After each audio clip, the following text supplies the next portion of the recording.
Hi, my name is Victoria Imiki, and I chose to do the near polar zones.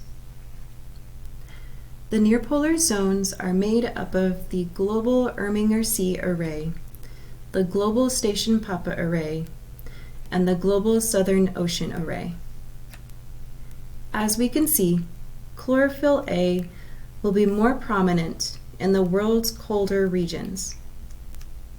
The ocean waters are much more nutrient-rich due to not rising to the surface level and the lack of sunlight.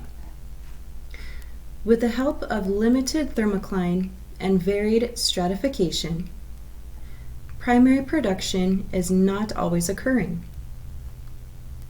During the winter months, there is no sunlight, so nutrients are at their highest abundance. The warmer months are the opposite.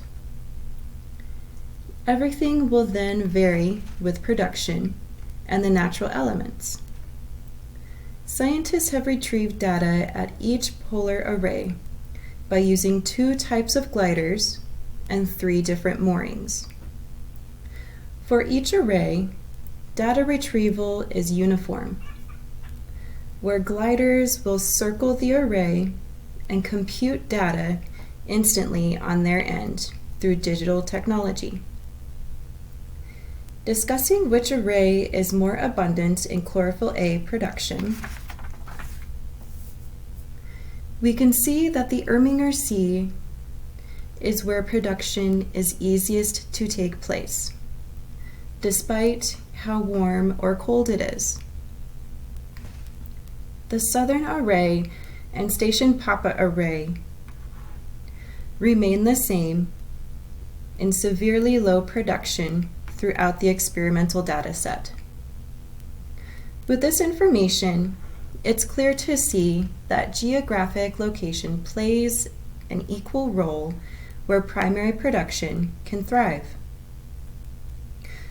The colder regions will have higher rates with nutrient-rich waters, as the chlorophyll A will reside at the depths of the ocean where there is no sunlight.